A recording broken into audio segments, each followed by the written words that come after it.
دعوني أقتبس من مقدمة كتابكم التالي. في عام 56 900 وألف استعاد المغرب استقلاله، لكنه لم يستعد سيادته الإقليمية الكاملة. في 2 من مارس و7 من أبريل 56 900 وألف تمت إعادة هيكلة القبائل في منطقتي الحماية الفرنسية والإسبانية. لقد وضع المغرب بعد ذلك كما قلتم قبل قليل أمام وضع غير مبرر قانونيا وغير قابل للحل تاريخيا. لقد طلب في الواقع من الدولة المغربية التي يبلغ عمرها 1000 عام أن تصادق على خسارة أقاليمها الشرقية التوات، سورات، ديكلت وغرارة ومنطقة تندوف، وأن تقبل ارتباطها بالجزائر، الدولة التي طرحها المستعمر للعالم عام 62 900 وألف. هذا مثال فريد من نوعه. لا توجد أي أمثلة تاريخية أخرى على مثل عملية البتر هذه، التي يترتب عليها التزام مفروض على البلدان التي بترت أجزاء منها الاعتراف ليس فقط بفقدان هذه الأراضي، ولكن أيضا ارتباطها بدولة جديدة ولدت بعد 500 وألف عام أو 400 وألف عام. لتوضيح وجهة نظركم دعنا نلقي نظرة على الخريطة الثانية لعمليات البتر التي تمت. هذه الخريطة واضحة جدا. كل ما هو باللون الأرجواني على الخريطة يظهر بوضوح المناطق التي كانت مغربية عبر التاريخ والتي أصبحت اليوم تابعة للجزائر.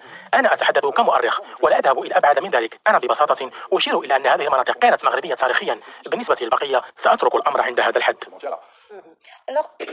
سيد برنار لوغان، هناك التاريخ وهناك القانون أيضا. في 14 من ديسمبر من عام 60 900 وألف صدر قرار الأمم المتحدة رقم 14 و500 وألف الذي لا يمكن إلا أن يكون أكثر وضوحا.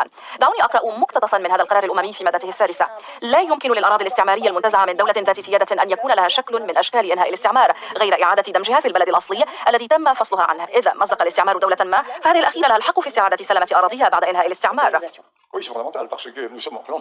أجل، هذا الأمر أساسي لأننا أمام منطقين. منطق القانون الدولي الأوروبي الذي يسلط الضوء على فكرة الحدود المورثة من الاستعمار، وهي قانونية تماما في حالة الدول الجديدة. من الواضح تماما أن الدول الموجودة اليوم في معظم أنحاء أفريقيا هي دول موجودة من خلال الحدود التي رسمها المستعمرون، لكن في حالة المغرب الأمر ليس كذلك. في الواقع هناك دولتان في أفريقيا عانتا بالفعل من عملية البتر الاستعماري، لكنهما إمبراطوريتان عريقتان، إثيوبيا والمغرب. إثيوبيا عانت من فقدان وجهتها البحرية بالكامل وهي إريتريا، ولهذا السبب أيضا في أعقاب الحرب العالمية الثانية ستقبل الأمم المتحدة أن تستعيد إثيوبيا إريتريا، وعندها ستكون هناك حروب ستضطر إثيوبيا إلى المغادرة، لكنها عملية بتر استعماري. ثم المغرب، لماذا؟ لأننا أمام إمبراطوريتان عمرهما 2000 عام في إفريقيا، إثيوبيا والمغرب. سيتم بتر هذين الإمبراطوريتين اللتين يبلغ عمرهما 2000 عام لصالح الدول الجديدة التي أنشأها الاستعمار. إريتريا دولة جديدة أنشأها الاستعمار، إريتريا الإيطالية، ثم الجزائر في حالة المغرب، الجزائر التي ستحاول من خلال وهم الدولة الصحراوية فصل هذه الأقاليم الجنوبية المغربية تاريخيا عن المغرب. إذا نحن إن صح التعبير أمام تصادم بين جانبين من جوانب القانون الدولي. قانون لم يتم احترامه. أجل، لأن الأمم المتحدة واضحة للغاية. فكيف تريدون التوفيق بين دولة تدافع عن حقها في وراثة الحدود الاستعمارية ودولة تدافع عن حقها في حدود ما قبل الاستعمار حيث ظل المغرب موجودا؟